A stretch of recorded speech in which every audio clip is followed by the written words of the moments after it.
This is Thursday, December 11th at 3 o'clock. Appreciate everybody coming out today. I will be presiding over the first part of the meeting as Councilmember and Chair Evan Siegel has a conflict on TPAC, and then I will turn it over to her capable hands thereafter. Public comment, I did not see anybody signed up. Is there anybody here for public comment? All right, seeing none, we'll move on to the next item, which is TPAC, and I believe there is a presentation about that.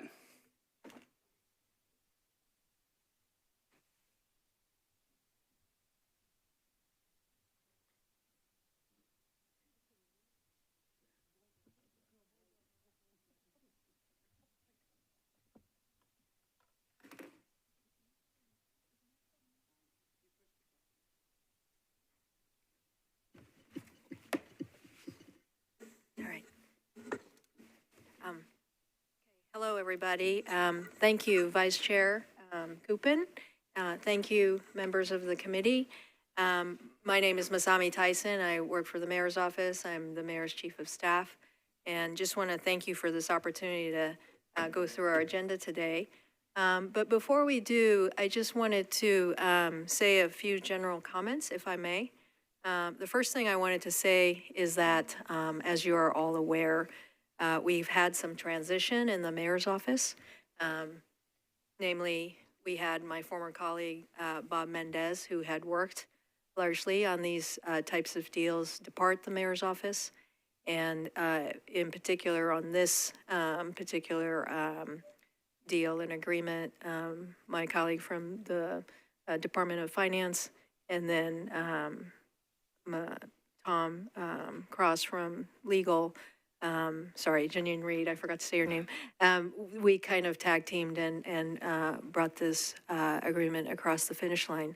And in that process, with the transition, I wanted to acknowledge that we may have missed some opportunities to be in more communication and contact with members of the council, and in particular this committee.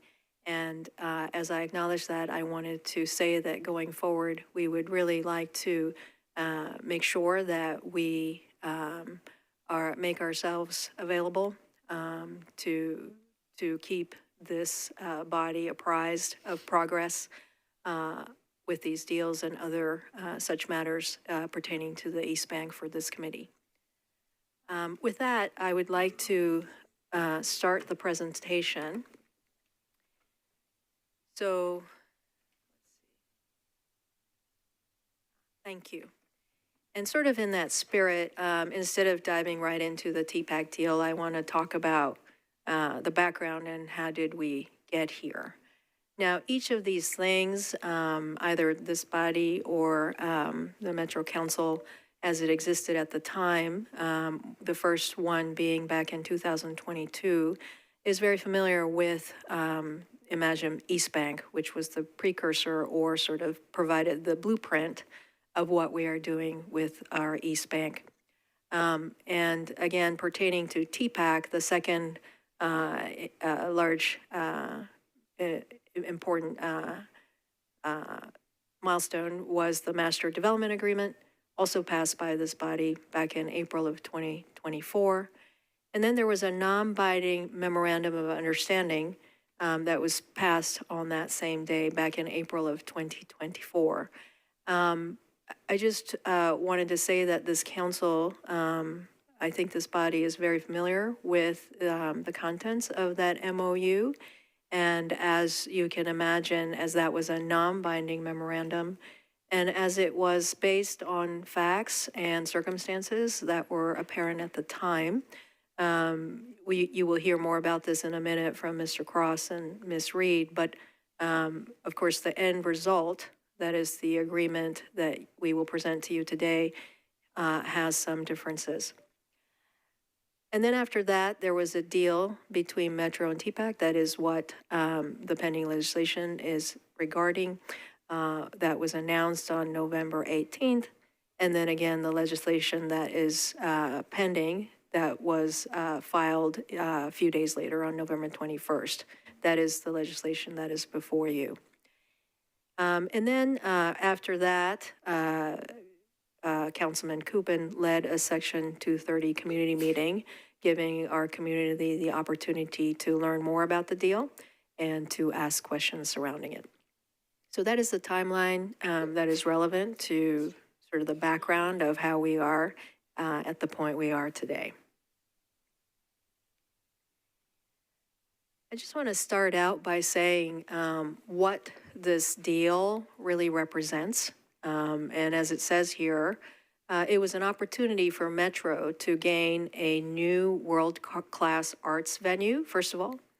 And Metro only paid for only a portion of the infrastructure costs. It has no building cost responsibilities, and Metro gets free access for civic events. Now, we will parse this down a little bit further in a few slides, but this is the big picture of what this agreement represents for us. Again, I just want to start out by laying out the agreement highlights. This will be parsed out in each of its components in a minute, but just as a way of introduction, just wanted to lay out these 5 large components of this deal. First of all, with regards to the financial responsibility on the part of both parties, I do want to lay out for you that TPAC is responsible for all design and construction costs and various infrastructure costs as well. Now, connectivity, obviously this structure does not exist in a vacuum. It is going to occupy a portion of the East Bank, as you are aware. And so what does it mean surrounding TPAC? So first, the project calls for roadway improvements, and it initiates pedestrian bridge renovation and increases public access.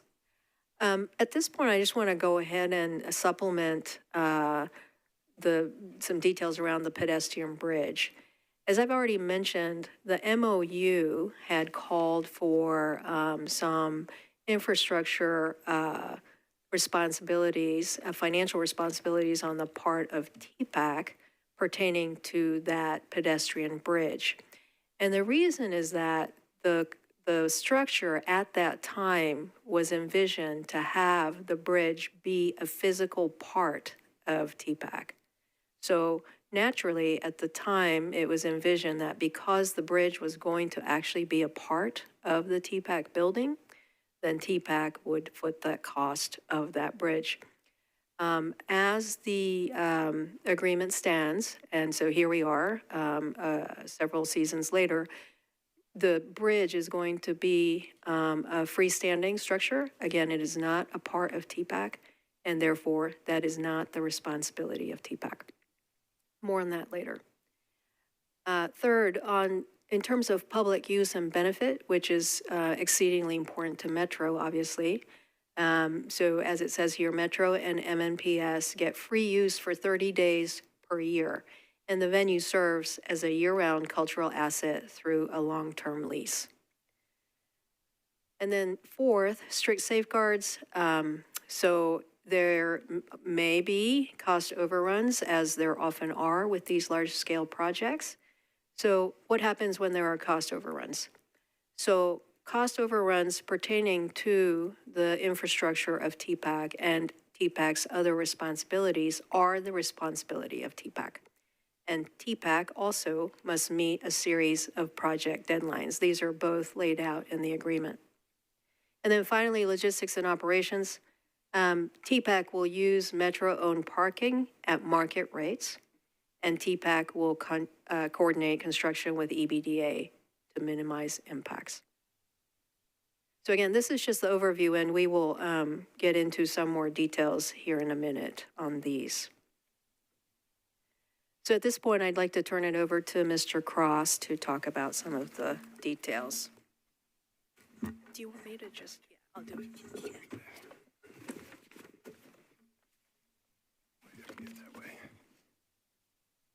I was going to actually go backwards just a second. Apologies to a couple of you who were at the 2:30 meeting and kind of sitting through my part of the presentation is essentially the same.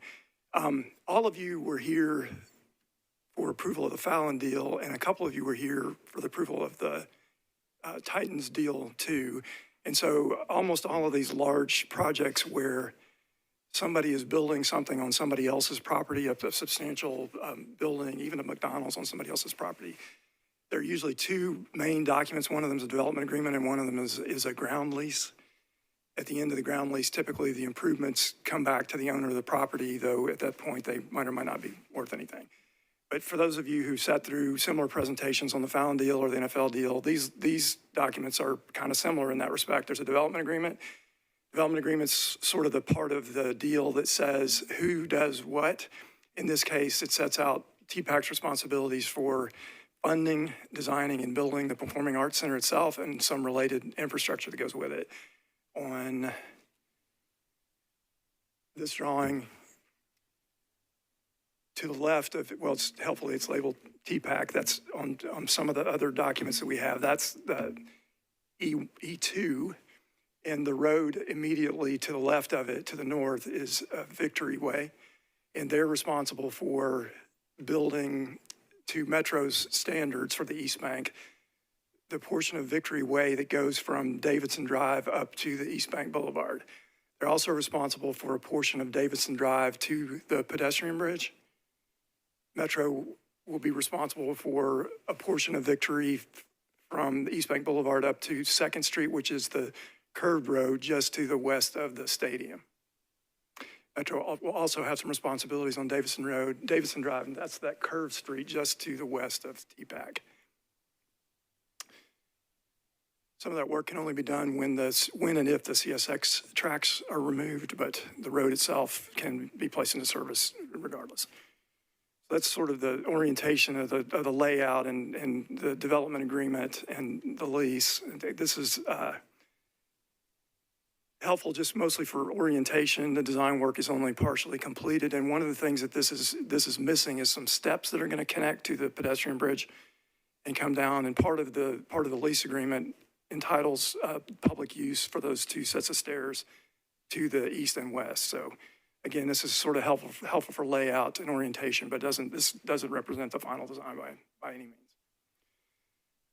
So TPAC's responsibilities include funding, and one of the conditions to going forward with the deal is that they show by this time next year, by December 31st, 2026, that they have the funding in place to do the entire project, including the infrastructure. And that means that either a fixed price or guaranteed maximum price with a qualified contractor to do both the PAC and all of the infrastructure stuff. It's been widely reported that they have $500 million in state funding that they can access. In order to get all of it, they have to raise $100 million privately. At this point, I'm not sure exactly what their budget is, but it's safe to say that it's something in the $600 million range, including a contingency. Likewise, Metro has responsibility for infrastructure. One of the things that Masami mentioned was work on the pedestrian bridge. And because in this drawing doesn't exactly show where their back of house stuff will be, but it has to be accessed via an alley underneath the pedestrian bridge. So the pedestrian bridge work has to be completed and the alley has to be completed in time for them to open the facility. So one of the conditions to TPAC's obligations is that Metro has to come by December 31st, 2026 with a plan with funding and concept plans that show that work can be completed, the bridge work can be completed on time for TPAC to open. So those are the kind of the main sets of responsibilities, infrastructure included. And then once the work contemplated by the development agreement is complete, then we transition into the ground lease. The initial term is 35 years. TPAC can extend it for two terms of 30 years each. The rent is nominal, but they're responsible for all of the capital and maintenance needs of facility and whatever is required to keep it in first-class condition. As Masami mentioned, Metro and schools can use the facility 30 days a year. essentially free of charge. We have to compensate them for their extraordinary costs, but usually those are low. Metro has this right, you may remember in quite a few other facilities as well, but not 30 days. That's unusual. And they're making an infrastructure contribution of a total of $6 million, $400,000 per year for the first 15 years to help offset Metro's infrastructure contributions. And then also to facilitate their use of the facility, Metro will help facilitate parking on Metro-owned lots.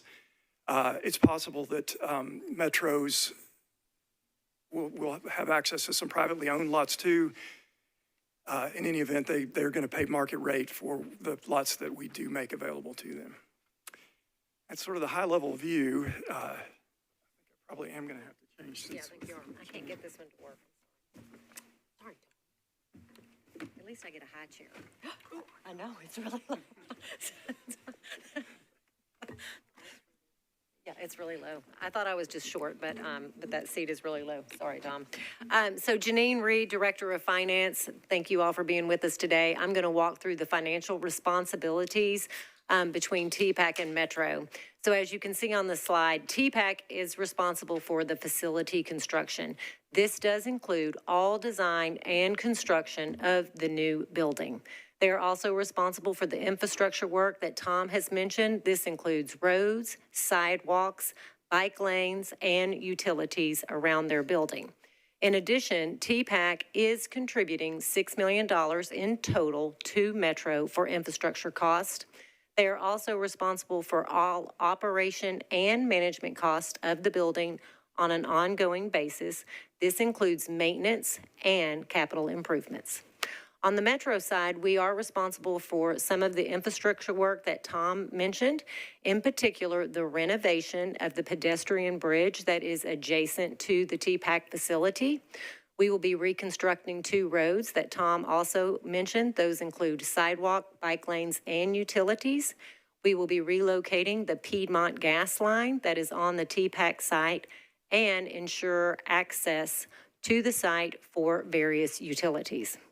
Now, I want to first look at the funding sources on a global basis for this deal. So, as Tom mentioned, the state of Tennessee is contributing $500 million. TPAC is responsible for $124.6 million, and Metro $35.7.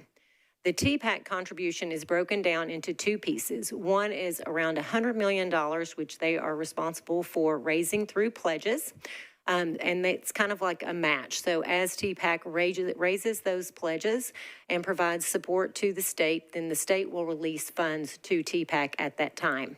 The other 24.6 of that is for infrastructure, and the next slide is going to break that down for everyone. All right, next slide, infrastructure breakdown. So both TPAC and Metro will be responsible for infrastructure on the 2 roads, Davidson Drive and Victory Avenue. In addition, we've already talked about the $6 million contribution that TPAC will be making to Metro. That is $400,000 a year for 15 years. And then there's also an enhanced infrastructure cost, which is going to be some of the PED Bridge connections, so where TPAC's facility will connect to the PED Bridge, as well as some other enhanced infrastructure. On the Metro side, we've already talked about the 2 roads, the pedestrian bridge, and then there is this portion of the pedestrian bridge that Metro is responsible for, which is the portion going across the East Bank Boulevard, as well as about $10 million in infrastructure. I'm going to break those infrastructure those utilities down. The gas line is in the current CSP. There is an NES duct bank that is also in the current CSP, and then there will be a sanitary sewer component to that for $10 million. So in total on the infrastructure, TPAC is putting in 24.6 and Metro is putting in 37.5. And with that, that concludes our presentation, and we are happy to take any questions that you may have. Well, thank you so much for that comprehensive presentation, and I know there's a lot of work that's gone into this deal, so thank you for that. I'll open it up to questions. Do any members have questions? Councilwoman Toombs, you're recognized. Also known as Councilwoman Swara. Thank you, Director Reed and others who have come to present today. Can you hear me? Looking at money coming back to Metro, so we've got the 6 million that TPAC is gonna contribute for public infrastructure. Do we know what that 6 million is going towards? What type of infrastructure? It is, hopefully you can hear me. In the agreement, it does not specify what the 6 million is going to, Councilmember Toombs. The anticipated use of that will be for the portion of our, our responsibility on the pedestrian bridge. And that is why, as you see on this slide here, you will see that line item 3 on the Metro side says minus the TPAC contribution. So that is where we anticipate it. But in the agreement, it is silent as to where we will put that. Okay, so Metro will maintain ownership of the land. Who owns the building? Tom, you might as well stand up, Tom. TPAC owns the building. Okay. At the very end of the lease term, including extensions, at least in theory, Metro would get it. So at the end of, whenever the lease ends, Metro would get the building? Yes. Okay, so will the building generate any property tax for the city? No. Okay.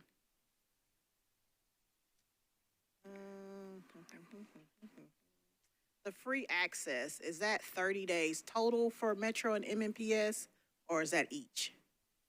It's, go ahead. Oh, that's 30 days in total. And when you mentioned that TPAC is going to use Metro-owned parking, what parking? You may remember from the Titans deal that we're required to maintain 2,000 spaces. That before the new stadium got under construction, there were approximately 7,500 spaces. Yeah. We're obligated to keep 2,000 spaces available for the Titans use, and that could be, we can comply with that obligation in more than one way. There may still be some surface lots, there may be some parking garages, there may be other things, but to the extent that they're under Metro ownership, we've agreed to try to help facilitate TPAC's use at market rates.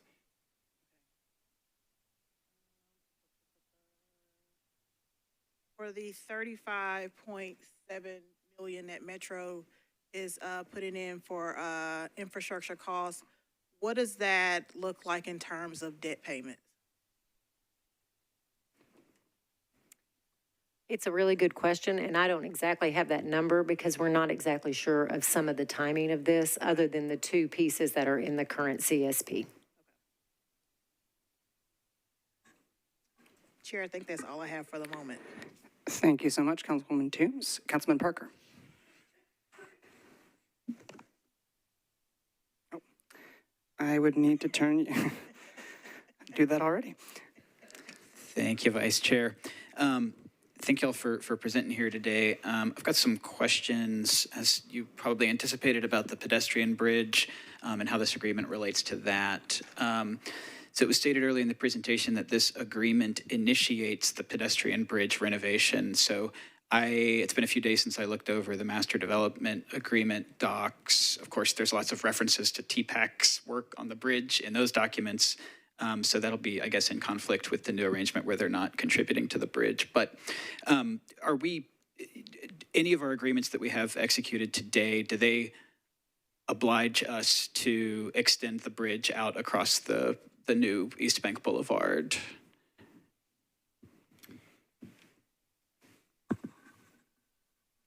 I'm at a loss for that. We are obligated to build certain elements of it, and Fallon is obligated to build the pieces adjacent to lots E1 and D. And it's certainly everybody's expectation that it's going to be extended across East Bank Boulevard too. Okay, I guess the reason I ask is just like as, projects unfold and costs escalate, sometimes we have to make modifications to plans. And, is there a universe where it's going to make sense to leave the bridge substantially as it is today and not extend it across Parcel D and across the East Bank Boulevard? And would signing this agreement make it more difficult for us to pivot to that approach should we deem it necessary in the future? Might be good to hear from some of the East Bank development people, and specifically Ben, who's an engineer. I think it's unlikely that that's going to happen just because to get the grades right and to conform this project to the East Bank vision plan, it would be very hard to do that without extending it all the way across the East Bank Boulevard.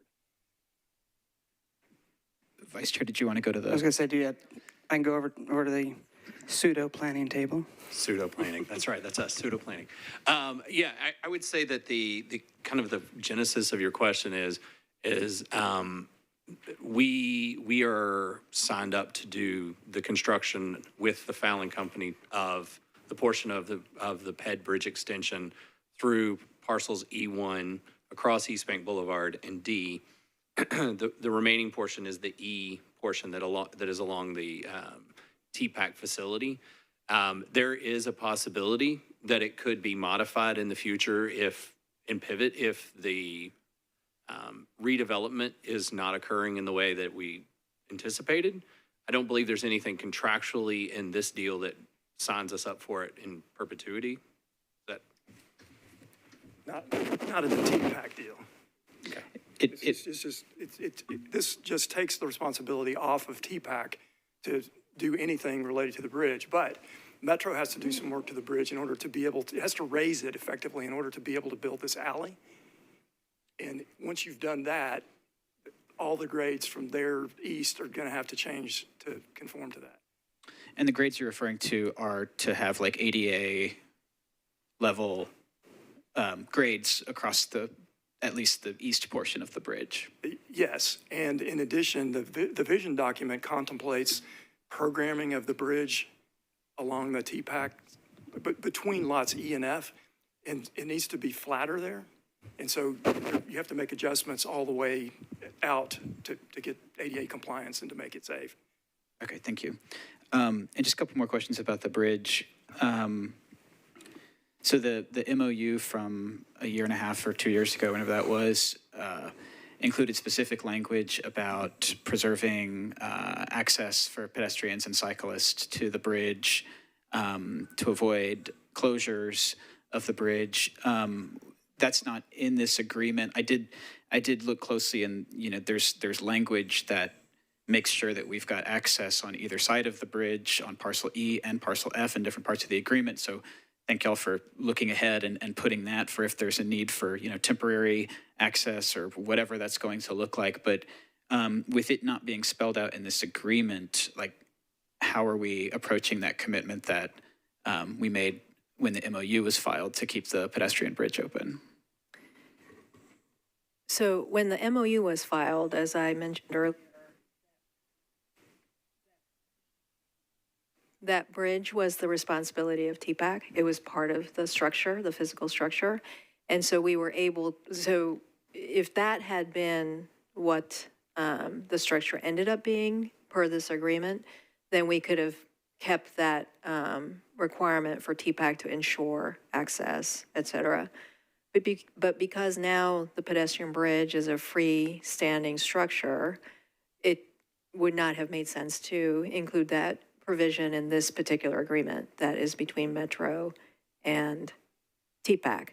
Now, but I think your other question, or what you're really getting at, is so how are we going to ensure that that bridge stays open regardless of who is responsible for it? And at the moment, there is no agreement that we can anticipate that would memorialize that legally. But what I can tell you is that, the mayor is committed to making sure that access does remain open throughout. And, that is something that we are all committed to and invested in doing, whether it's the community or those of us who are working to make this happen. And as you can imagine, there are so many moving parts and so many stakeholders that are going to be a part of the process of constructing and designing and constructing this bridge. And so, again, we don't know what the details are of how we're going to make that happen at this moment, but we are committed to making that happen. Okay, thank you. I mean, I guess that's part of where I have a little bit of heartburn over where we're at right now is just, we know that we've got some very loud and influential stakeholders interested in kind of the fine-grained minutia of this entire process. And, they're maybe looking at it from more of a perspective of like, how do we get suburban commuters in and out of here, and not like, how do the people who live in and around this area interact with it? How do we utilize this infrastructure to access downtown and access opportunity and entertainment and things? So I'm a little bit worried about these concerns getting kind of crowded out by these very, very loud, very well-resourced stakeholders that, manage to have lobbyists in all these meetings and stuff. And, even council members are not included in those meetings, and certainly not like bike ped advocacy folks in many cases. So I have some heartburn about the potential of this thing closing for a long stretch. I know parents who take their kids across this bridge every morning. Like, I don't think you could do enough to KVB to make KVB safe for a parent to feel like they can take their child across it every morning. So yeah, I appreciate the intent, and I know that the mayor has a long track record of being on the right side of these issues, but I just would feel a lot more comfortable if we have no idea what it will cost. We have no idea how we're going to accomplish the alternative route, if that's what has to be done. I wish we had more certainty. Yes, I agree with that. And so what I could propose is that as more designs and as more things fall into place, we would love to come back and brief this body about where we are in that process and how we're going to make sure that happens. The other thing I could say is that as the stakeholders get together and plan this process of how we're going to make sure it stays open, that's exactly what is at the forefront of our minds. So we are clearly working towards that. It's not just a promise that is just words. We are actually making sure those pieces fall into place. But again, we do not, like, for example, we do not have a design to show you as of today. So again, once we do have that, we want to come back and present you that if we may. Thank you. And for the 21.7 million that we're contemplating contributing to the bridge renovations, do we think that might cover continued access, or would there need to be another appropriation for continued access? There will need to be another contribution for access for that piece. So that number was not included in the slide that we presented. Okay, thank you. That's all I've got for now. Thank you, Vice Chair.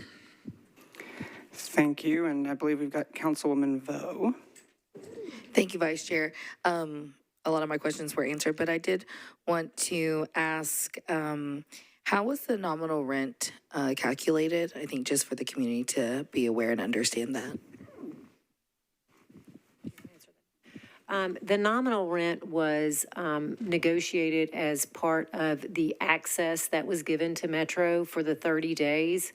The estimate for like a full day rental of the building is around $40,000 per day. So if you take kind of the rough estimate of 40,000 times the 30 days, that's about $1.2 million a year that Metro is receiving in access rights for the building. Thank you. That's very helpful. And then for the 30 days for Metro and MPS, is that every year through the contract? Yes, ma'am. Okay, great. Thank you so much. Thank you, Councilwoman Vo. Councilman Cap. Thank you, Vice Chair.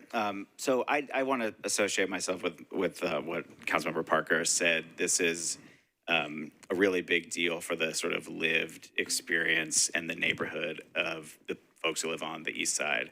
And we've all been relying on the previous MOU to know that the pedestrian bridge was going to stay open. I understand now that TPAC doesn't have any operational responsibility for the pedestrian bridge if this agreement is approved. And so putting it into this ground lease wouldn't be enforceable as against TPAC. I think I'm also hearing that the administration isn't prepared to commit today in detail to how all this construction is going to go. But I think I'd like to drive a little bit toward how do we develop a process both to engage the community about east-west connections across the river and through the East Bank, and in particular, how do we manage the construction process? So I want to pick up a little bit about on the answer to Councilmember Parker's questions about coming back to present to us. I think I'm grateful for that. But I'd like to ask a little bit about if we could devise a process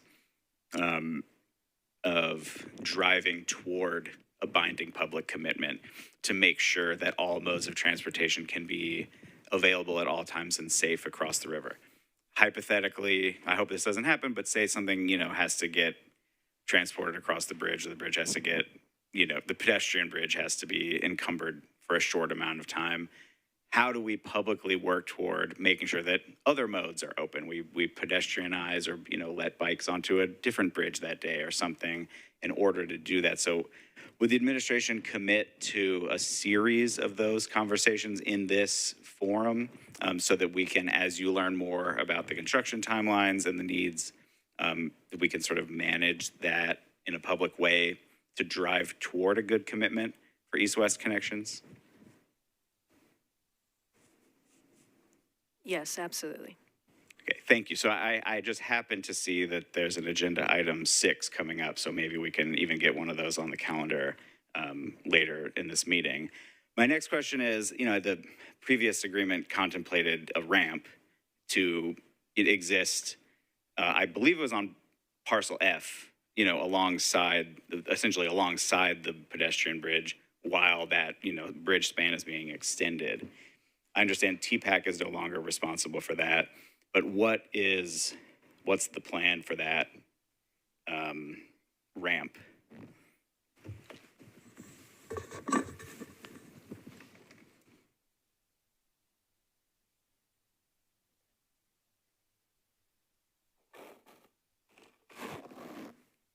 So this is a very rough artist conception of where this would land, and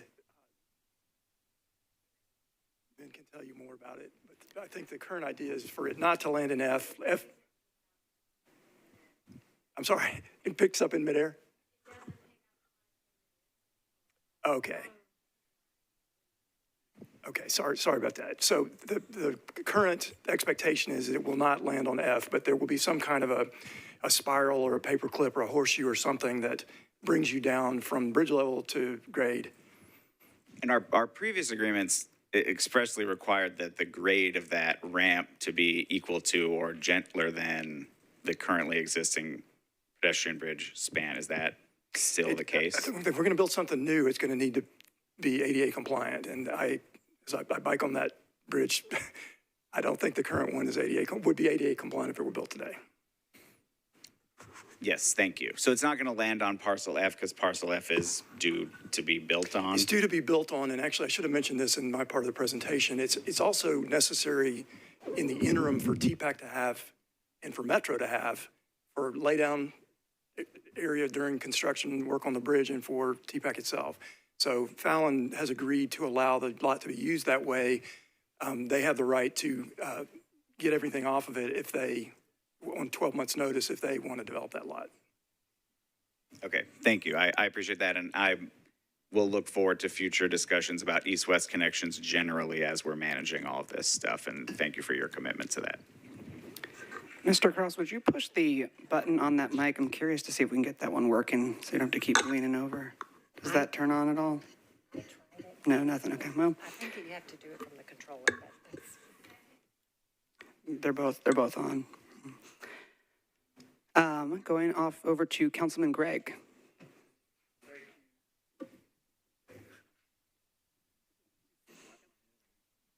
Trying to find all the pretty pictures. There you go. You're recognized. Thank you. I just had a couple of clarifying questions. I believe it was $100 million that TPAC is responsible for the building and 24.6 for infrastructure. And you stated they had a deadline of this time next year for proof of funding. Is that for the full amount is my first question. And then what takes place if that is not secured? It is for the full amount. They have to show that they have funding in place for all of their commitments under the development agreement. If they were close, I assume Metro would not walk away, but Metro can terminate at that point if they don't. Okay. And then one last question. I've seen various estimated completion date, and I know there's multiple factors, but what is the current estimated completion date? Well, let me give you a two-part answer. One of them is they're assuming that the funding commitments and Metro's commitments are all in place as of this time next year, they're obligated to start construction of the PAC by June 30th of 2027, and they have 60 months to get to substantial completion. How many months? 60, Okay. though I believe that the actual construction period is expected to be more like 36 months.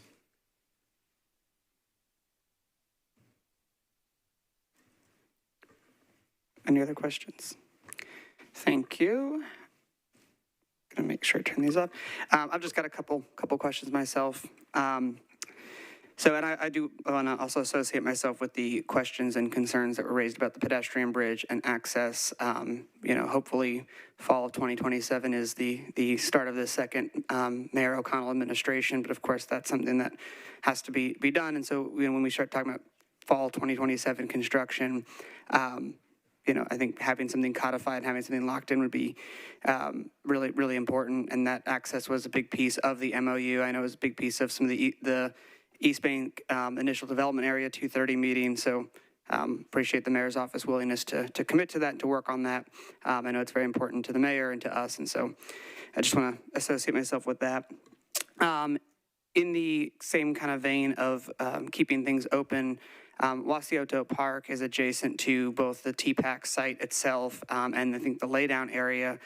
So what can be done or what will be done to ensure that that remains open and accessible during construction as well? Yeah, as you know, they just selected a contractor yesterday and named that contractor. As they bring that team on board, the design parameters and the footprint with which we would request, there is an operating business down there today as well in the bridge building. So ensuring access to and from that facility and to and from a public facility that we have down there today will be paramount. And that conversation will be ongoing with the TPAC design team and construction team. Thank you. And then we've talked a little bit about parking available. How much parking will be available? Do we know how many spots are available for TPAC? I don't think we know that at this point because some of Metro's fulfillment of its commitment to the Titans might be in private lots, and we obviously can't commit those to TPAC, though you would guess that anybody with a private lot with spaces available is going to want to, fill them up. And then when we talk about the 30 days allocated for Metro, how is that going to be applied for or divvied up? I imagine now, all of our schools would love to have access to it. And just imagine there's countless programs that would want access to this fabulous building. How is that going to be divvied up or split up or applied for?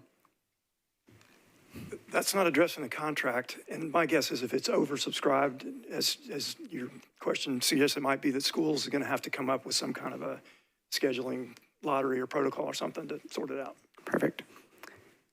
Any additional questions? Wonderful. Councilwoman Siegel, do you want to take over? Do you want me to keep presiding?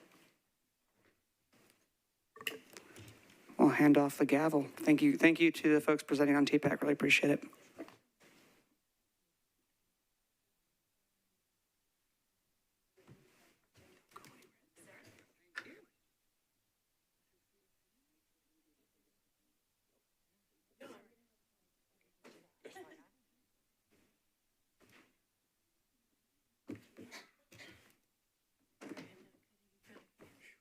I was just glad you were bringing the presentation. I was like,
All right, we have members of the East Bank Development Authority here for our next item on the agenda, which is the East Bank Capital Spending Plan funding. Y'all know it's one of my favorite topics, how we're spending our money, especially on the East Bank. I know it's always a big number, and it's always nice to have an update because people are curious. So with that, Mr. York, I will let you take it away. Thank you, Chair. Thank you guys for allowing us to show up and have a chat with you today. We are looking forward to kind of walking you through where we are on our CSP request for the year. It's going to be a one slide, and we'll just have a brief chat about it. I think the misnomer in this slide is these wedges are broken into some colors that support various things, calling out support for the Titans or support for TPAC or support for Fallon. Some of those are binary decisions that are, ones and zeros of this does definitely support TPAC, i.e. the wedge for TPAC supports the dollars that were shown in Janine's slide just a moment ago. And then things like some of the items shown in the Titan support bucket will also support various installations within the Fallon development and TPAC. There are items shown in the bucket that show support for East Bank Development Authority that support everything. These should be thought of more as things that are being constructed in a timeline. So items that are supporting Titans are being constructed during the Titans project. Items that are supporting Fallon are being constructed during the Fallon projects. And so it's kind of a misnomer to kind of categorically or reductionistly put these in certain buckets. But with that being said, the overall request is $38 million. There is an additional request from Metro ITS for $5.6 million. That is to start the process of establishing a subsurface duct bank grid for ITS. That would be the first one that they have. It also supports low voltage all over. That would be for various other entities, Comcast, Google, et cetera. They would have the ability to utilize those facilities. We're efforting to reduce the number of poles and above ground utilities. And so we are working with our partners in NES and ITS to construct that duct bank, and subsurface infrastructure is the name of the game in our world right now. And we're building a lot of water and sewer with our partners at Metro Water. And we're working with our partners at NES as well to help build out that grid. And so with that being said, this is our request. This is how it's broken out for the year. And there are various parts in here. There's Victory Avenue for TPAC. There is the relocation of Piedmont Gas in the TPAC wedge. And so that's the instance there. There's work in here to support the pending construction of parcels C and G for the Fallon team and utilities to make ourselves whole on the deal that was struck with them. With that, I will pause and just ask for any questions. Thank you, sir. I saw Mr. Parker, and then, man, it's very confusing when y'all are not in your seats, Councilmember James. Mr. Parker, go ahead. Thank you, Chair. So this is helpful, but is there like a project? I've read what's in the CSP and the little breakout document, and it reflects what you shared. But like, is there like a more specific like line item of the work that each of these buckets is supporting? Yeah, and those things are built into our work program. As you are probably aware, everything on the East Bank is very dynamic. And so to state with 100% certainty that this dollar will build this water line is pretty difficult to say with 100% certainty, because things are shifting and we're looking for ways to leverage partnerships so that a dollar is 50 cents. But we do have that in here. There's some, like the yellow wedge, the $4 million wedge is to partner with the Titans to finalize the South 2nd construction and to provide the pedestrian enhancements and the signal upgrades that warrant all of that and make that project whole. Great, thank you. And so I guess I understand that there's some fluidity, but I guess to the extent that it is possible to get us more information about what this money will be utilized for, that would be appreciated.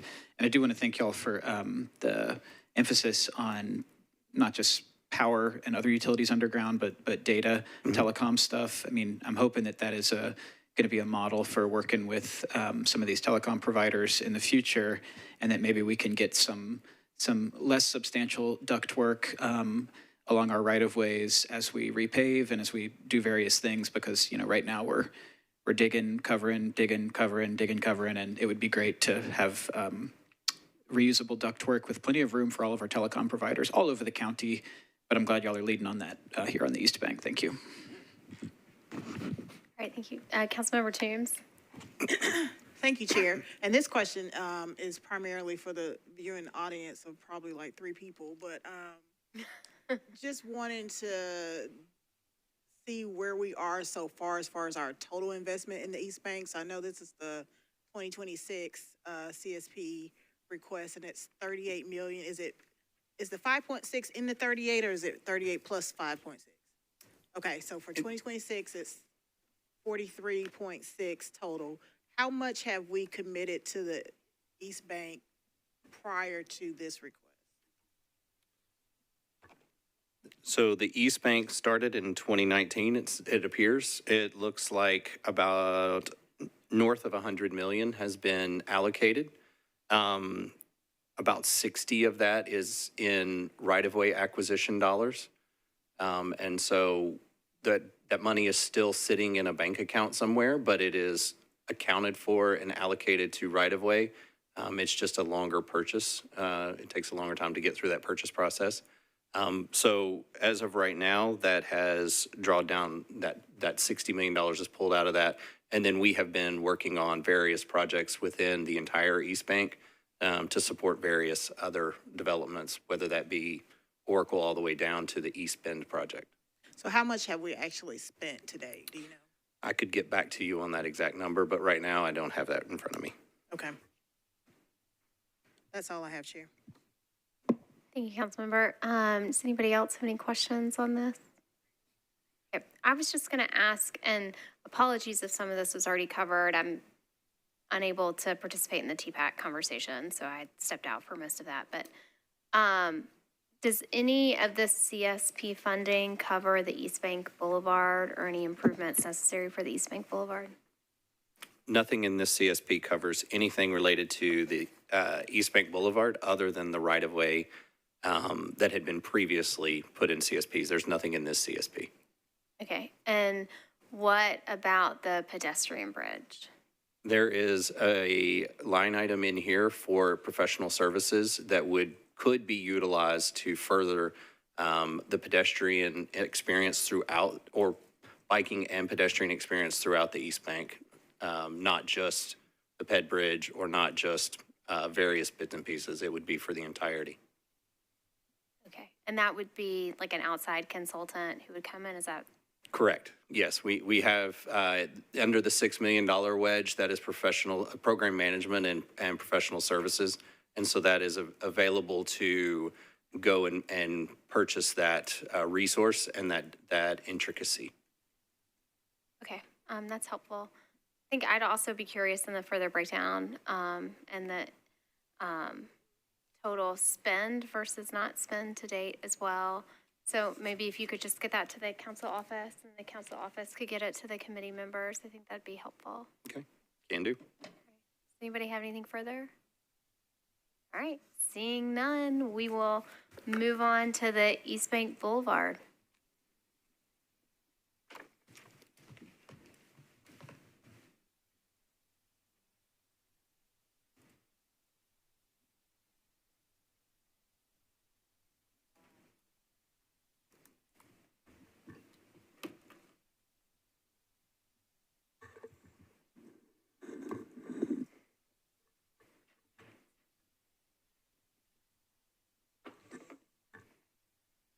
All right, are y'all up and ready to go?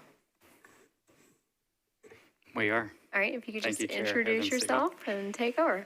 Yes, good afternoon. I am Michael Briggs, Deputy Chief Program Officer for Choose How You Move in Mayor Freddie O'Connell's office.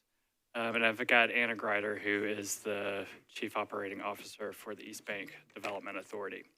The two of us are up here. We've also got Ben York, who was just up here as CEO of the East Bank Development Authority, and Sabrina Sussman, who is Chief Program Officer for Choose How You Move as well. Anna and I are going to go through a presentation, and then we'll be able to take questions between the four of us. You're probably wondering why I'm here as part of the Choose How You Move team talking about the East Bank Boulevard and the design process. And Mayor O'Connell's campaign during that time, he committed to taking plans to reality. And as part of that, I was brought on last year to work on the transit referendum, Choose How You Move. And that's where we took over 70 plans and 66,000 pieces of input to develop the Choose How You Move program. That resulted in the program passing by voters last November, and that really helps us fund essential transportation infrastructure like sidewalks, smart traffic signals that connects to our city's transit network. And so these streets are slated for major bus service upgrades in the upcoming years. And so a key component of the Choose How You Move program is the all-access corridor networks, and the East Bank Boulevard forms the backbone of that network on the East Bank. And so I'm going to walk through our aligned approach in ensuring we deliver on those plans as Mayor O'Connell committed to in his campaign.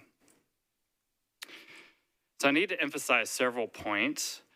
We're working with you and community members to deliver on the vision for the boulevard and transportation in the area. The boulevard itself is a significant transit spine connecting elements of our transit network. And so transit service will be on the boulevard as envisioned through prior planning processes. Because the boulevard connects these critical transit elements, the collaborative approach, so that model that we're developing through the Choose How You Move program, will be how we evaluate the street design going forward, not only on the East Bank Boulevard, but along our all-access corridors. And this is a new approach and a new process for us here in Nashville. And so we call it kind of building muscle because all of our departments have not gone through a rigorous process like this. And it's also new with our state partners as well. And so we're prepared to work together with you on mobility and provide updates as we adjust to decisions that are still evolving around East Bank and Choose How You Move. We want to also emphasize that no final decision has been made on the boulevard cross-section at this point. So we've heard a lot of things since this summer, and definitely feedback around us sort of going silent is valid. But as was mentioned earlier, there's been a number of things evolving. So East Bank Development Authority staff being hired, staff within the Choose How You Move program office that's in the mayor's office as well. So none of it is out of any need to kind of backtrack other than to really make sure we're aligned. And as those discussions were happening over the summer and things were gearing and ramping up, we definitely heard about concerns about the design achieving community vision for the East Bank. Also, we heard that the options needed to be more transparent so residents and stakeholders could weigh in accurately on the design. And the ideas that were shared really emphasized placemaking, improved walking safety, and bike access. And those are also important to all of the Metro departments and agencies. There were also several ideas about shifting transit off the boulevard. And so we've talked about some of the things that we heard this morning with several of the advocate organizations as well, just to learn where that was coming from and also make sure what we heard from them was actually accurately captured in the discussion. So as a reminder, the Imagine East Bank process had over 50 meetings over nearly 2 years. The transportation network that's built out is based on Federal Highway Administration and NACDO, which is the National Association of City Transportation Officials, some of their design guidance. And it's really reflecting our city's commitment to complete streets implementation and our Vision Zero action plan. The Major and Collector Street Plan and the East Bank Mobility Plan functioned as the framework as the Imagine East Bank Vision Plan was built, really centering mobility in the final deliverable. And the goals centered around safe and simple multimodal connections. This included a comprehensive sidewalk network, connected greenways, a robust bike network, and dedicated transit facilities. And so here are some of the highlights out of the Imagine East Bank Vision Plan. 9.4 miles of dedicated bike facilities. It's unveiling the city's first bus rapid transit corridor, 20 miles of new and widened sidewalks, and 1.7 miles of greenways. So Choose How You Move built upon the Imagine East Bank and Connect Downtown plans to outline a backbone of dedicated transit lanes on the East Bank for the all-access corridor network. There's also an East Bank Transit Center that's identified as part of the plan. And so these connecting pieces that ultimately resulted in the Choose How You Move referendum had a significant number of touch points, not only in creating the plans, but also as the referendum was discussed in the community. And that referendum ended up passing by voters with the 66% of them approving. The transit vision also outlined in these plans need to include the dedicated transit lanes on the East Bank Boulevard. So here's what in the transit improvement program, so this is what went before voters, the adjacent document for Choose How You Move and some of the connecting components. So the map on the left is the all-access corridor that are laid out in the program, and the map on the right is a zoomed-in version of the all-access corridor routes, the bus stop improvements, and the signalized intersection upgrades. And so you'll note how on the map on the right, the East Bank Boulevard connects between James Robertson Parkway and really links the Dickerson and Gallatin all-access corridors. And so that forms a loop of the downtown core. So now I'd like to walk us through what a collaborative design process would look like with Choose How You Move and how that parallels a lot of the activity involving the East Bank Boulevard. So one critical step is having agreements that are executed with TDOT or with the state. And so in Choose How You Move, we're leveraging federal funds, and that process follows a rigorous process through the Capital Investments Grant Program. Similarly, in the East Bank Boulevard, there is a process that is structured to preserve the ability to secure future grant funds. So in both instances, we're following a very comprehensive protocol in order to secure additional funding back to Nashville. State approval is required in Choose How You Move for dedicated BRT lanes on state right-of-way, and that's within Tennessee Code annotated. On the East Bank Boulevard, there's a significant state partnership there that is critical to delivering key East Bank elements. So think of things like we've been talking about with TPAC and the stadium today. On Choose How You Move, the all-access corridors, the total mileage of that is nearly 90% located on state TDOT routes. With the East Bank Boulevard, it is not a TDOT route, but key street connections are being delivered by TDOT in order to make the vision for the East Bank move forward as planned. The second step in this collaborative process is to align on our connective pieces and some of the parallel improvements.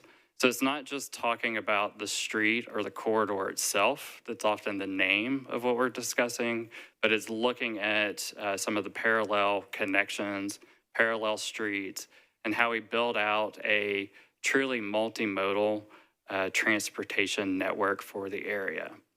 So with Choose How You Move, the East Bank Boulevard is a portion of the all-access corridors, and that connects Gallatin and Maine, and also the Dickerson all-access corridors.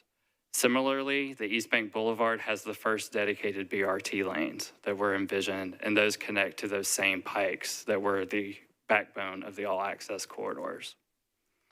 In both instances with Choose How You Move and with the East Bank Boulevard, there is an East Bank Transit Center or Mobility Hub, as it was called in the Imagine East Bank plan.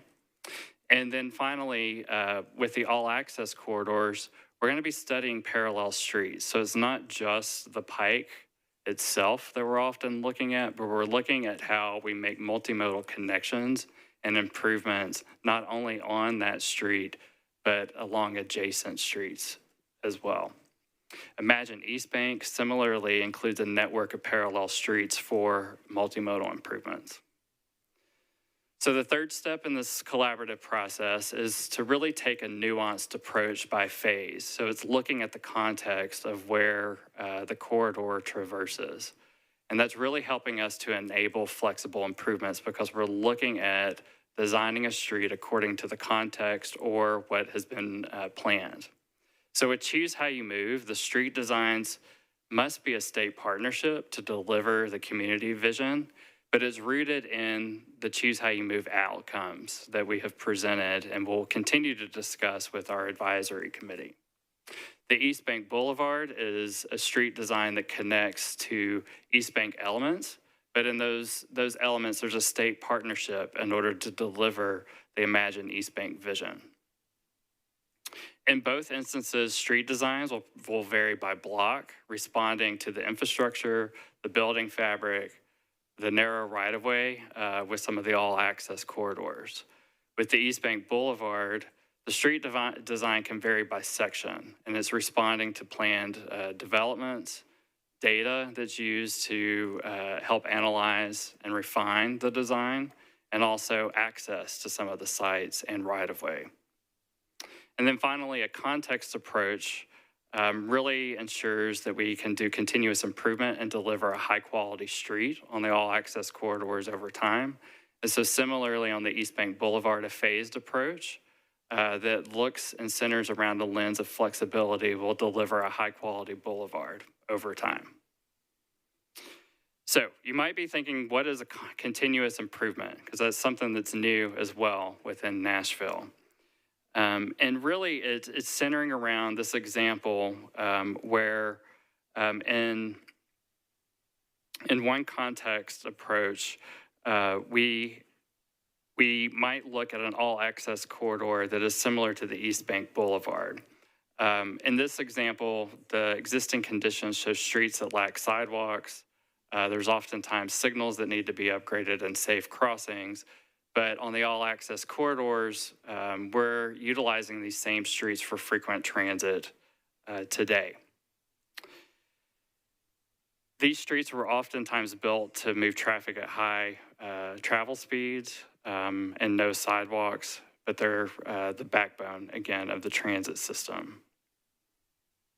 As the context changes, the street can change, and as we do interim improvements, these can be enhanced over time. So these are just some examples of scaled improvements that can be deployed on some of the all-access corridors. And so data, modeling, community conversations really pick up that moment in time, and we begin to evaluate changes based on the context over time. The result is a higher quality street with smaller improvements and sets a conversation around design flexibility, for example, with the East Bank Boulevard. And then finally, the design steps and inner improvements ultimately set the stage for enhancements that are built out over time, so for final build out. And this results in significant basic street infrastructure that supports how we all move on these corridors. And this can be through smarter signalized intersections, new sidewalks, safer crossings, and combinations of transit lanes and technology that give us reliable, frequent transit service that eventually operates 24/7 on the all-access corridors and the East Bank Boulevard. The last point that I need to make is that this is a continual thing. So we begin to operate on this infrastructure, we have to maintain it, and then continue to improve it. And so there's been a tendency for us to build something and sometimes walk away, and then it becomes quickly outdated. And so this will be a new mindset for many Nashvillians to be able to go through this continuous improvement process. One example of how the designs can be phased based on context and interim improvements to be deployed is really looking at different sections. And so this just marks up of how you might right-size different components along the East Bank Boulevard.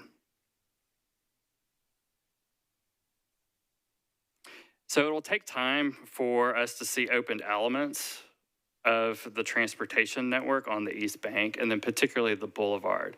This gives you a projected timeline, and all components not being open until closer to the year 2037 for East Bank Boulevard. Meanwhile, there's a lot of things happening during this time frame. And so you can see some key things that begin to go online that don't all involve the boulevard, but they build out some of the multimodal components in the area.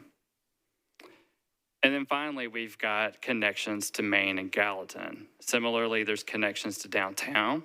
And so there's all of these pieces beginning to come together over these timeframes in order to work and deliver the vision both for East Bank and for Choose How You Move. So I'll wrap. We're just going through some next steps. We're here to work with you before any final decisions are made on any of the street design elements. And so we'll conduct this as a collaborative process. We'll be using the CHIME collaborative process as a model for how we heavily evaluate street design by context, keeping flexibility in mind that these corridors may change over time.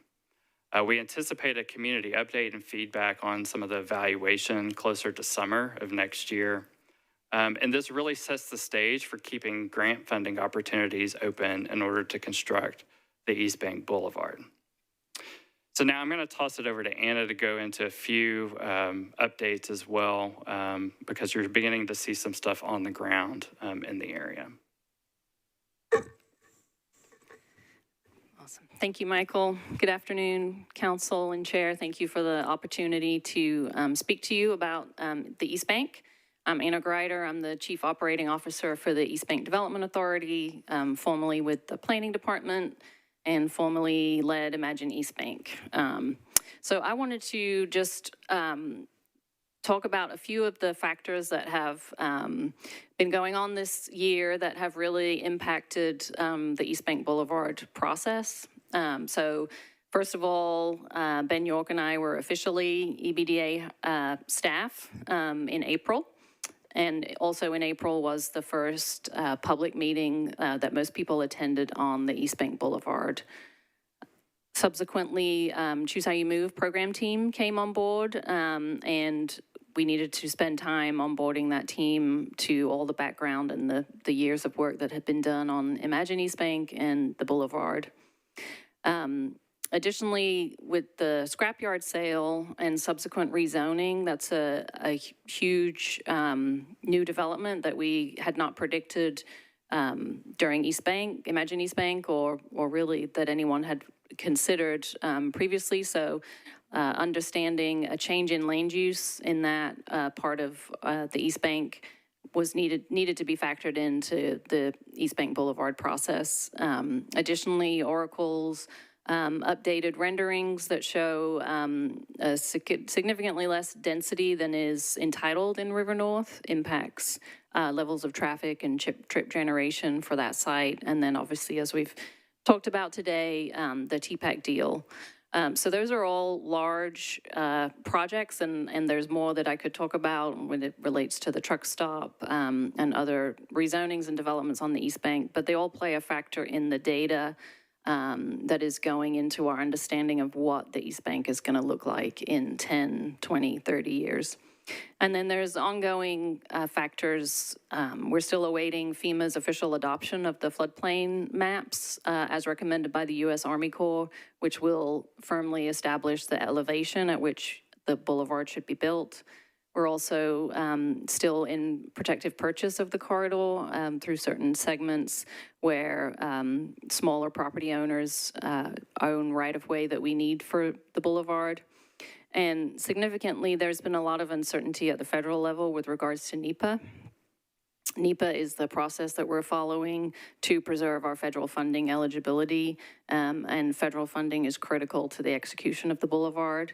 There's been a lot of regulatory and statutory changes to NEPA over the last 8 months or so that have made it so we don't have a consistent contact that we can talk to ask questions about, and the case law is evolving on exactly what NEPA requires and how decisions will be made.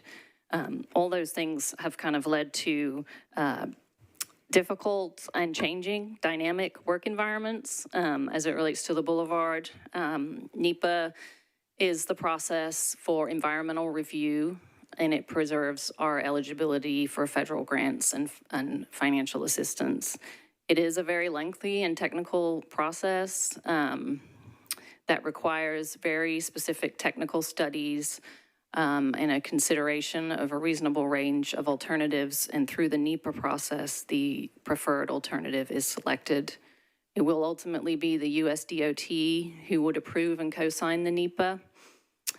We are still very early in that process. We have completed a number of the technical studies, but there is still a ways to go. And again, with the changing changes at the federal level, it has meant that we are working to the best of our abilities to meet NEPA and not get sideways in a process that really could take away our opportunity for federal grant funding.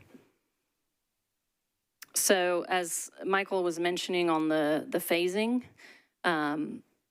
based on everything you just heard about the dynamic changes on the East Bank, one day you can think that a certain area may not redevelop, and the next there's a high-density rezoning. So the need for flexibility and a phased approach in something that feels like it needs to be determined already is not what we need to be flexible and phase this in. And so NEPA requires a 10 and a 30-year horizon of development. And so we're currently doing trip generation analysis for 2035 and 2055 to look at what do we anticipate being developed in those time horizons.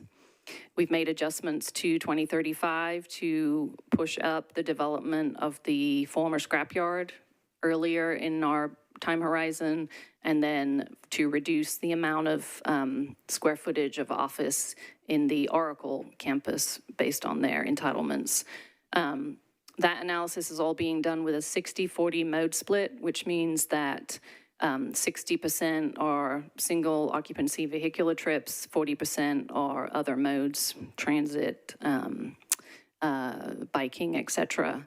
That's an aggressive mode split for Nashville, but as we're building the East Bank and as the timeline indicated, much of the other infrastructure outside of the boulevard will be in place prior to us breaking ground on the boulevard, and it all includes bike lanes and wide sidewalks. So we're working towards creating a place where you have a choice of modes, and we want that to be reflected in the data that we're inputting.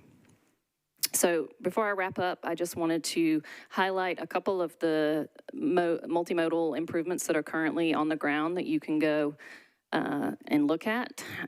So first, South 2nd Street. This is the street that runs in front of the stadium. It is a 2-lane street with dedicated grade-separated protected bike lanes on both sides. wide sidewalks, and you can see the phasing here. So if you see the P1 and P2, that section is currently under construction and will be open in summer of next year. The later phases of 3 and 4 will be spring 28 because there's currently 2 stadiums right next to each other. So it needs to come a little later. But you can go out there today and see that the subgrade and path for New South 2nd Street is underway, and tactile warning strips along what will be the sidewalks on South 2nd. The mock-ups are out there today for what that will look like. So we're thrilled to see that work begin. Similarly, on the Greenway, the vision is for a full north-south, publicly accessible Greenway all the way along the river for the exclusive use of cyclists and pedestrians.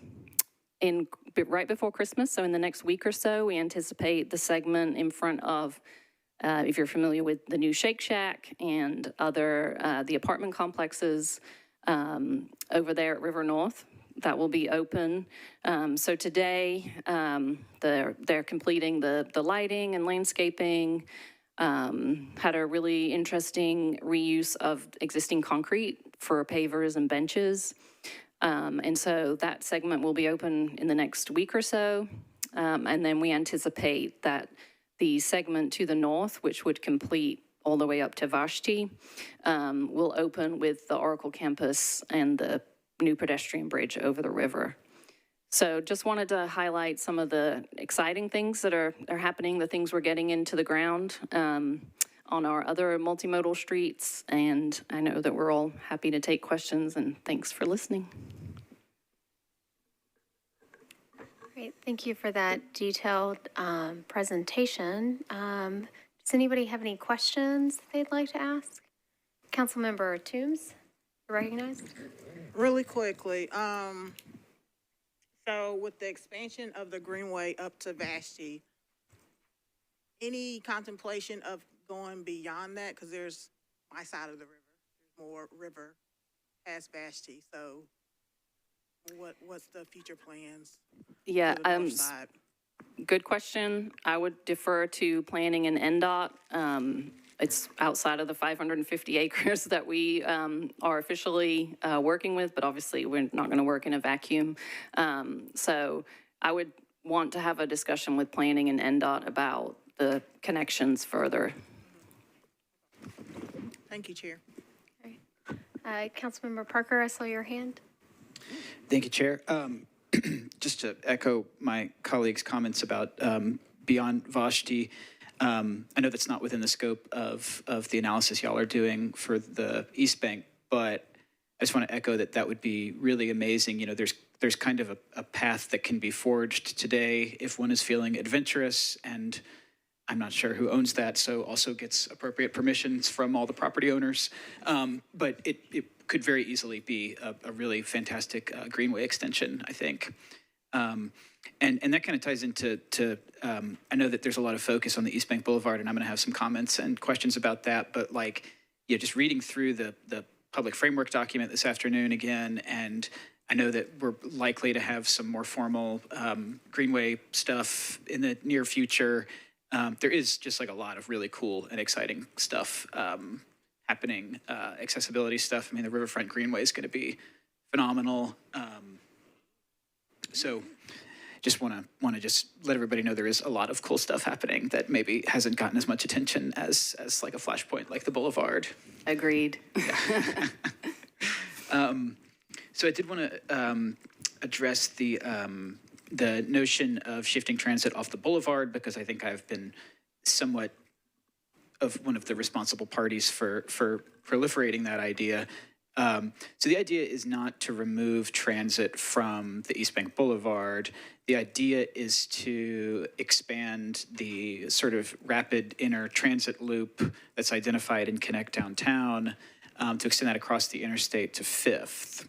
And the kind of problems that might solve is reduce the total lane width that's necessary on the East Bank Boulevard, because then you're not having to run you run transit lines on it, but not necessarily the rapid loop that's identified and connect downtown with the 3 transit centers once we get to that point.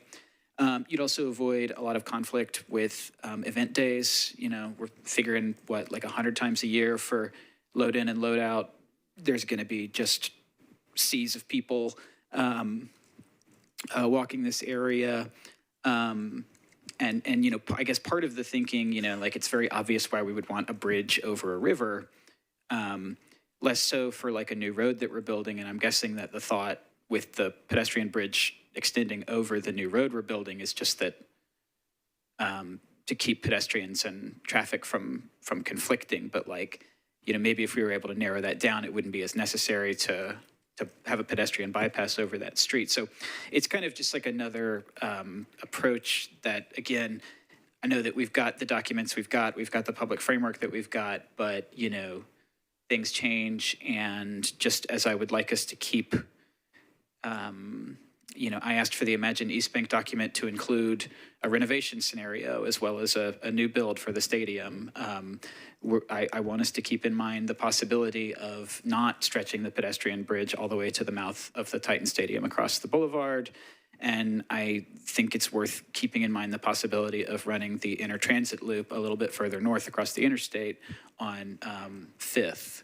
And I understand that that's not the direction that we're heading in, but I just want to clarify that we're not talking about not having transit on the boulevard. We're talking about the inner loop that connects the 3 transit stations in a very rapid fashion. That thing not running along the boulevard, running that up along 5th. So I think that's all I really had to comment for the moment. But I guess one question about East Bank Boulevard cross section. I know there's no final determination made there. Are we still contemplating having bike lanes on the boulevard, or has that ship sailed? Well, I think that's part of that phased approach is what does it look like to have flexible lanes? For example, in the scenario of 2035, when the East Bank isn't as built out as we anticipate, what happens if we have the right-of-way available and it can be used flexibly on the curbside lane? That could be a number of uses that we could explore. So parklets, on-street dining, curb extensions, bike lanes. That's the kind of approach we're trying to fit in is maintain a right-of-way, but we use it as the East Bank develops in different ways. Okay, well, thank you. Great. Thank you, Councilmember.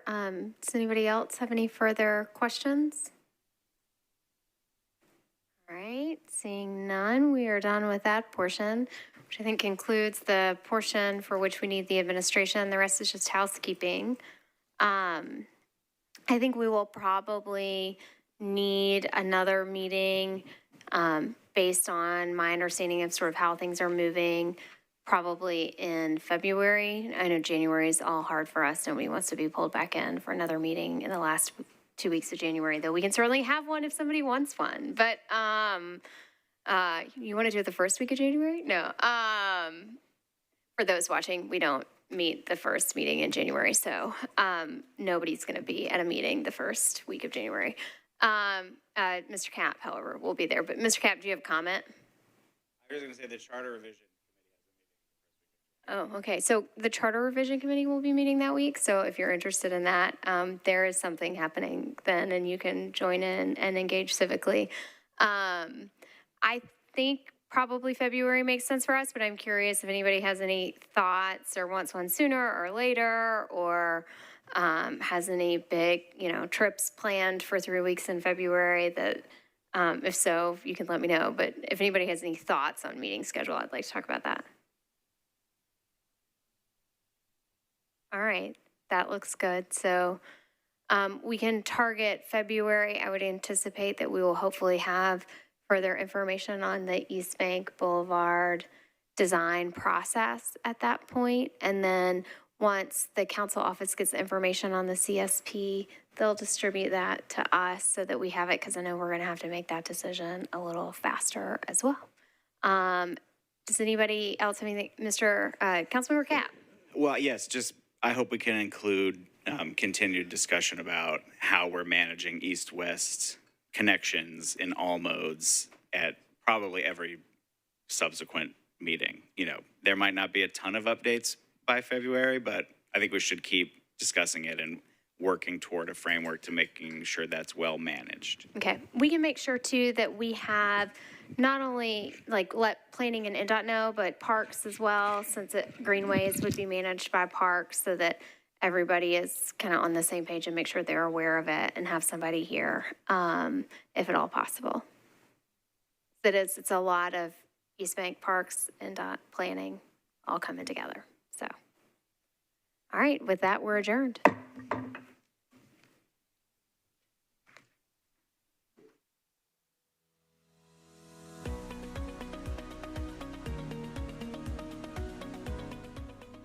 This has been a service of the Metro Nashville Network. If you would like to see this presentation again, or for more information on this and other programs, visit nashville.gov.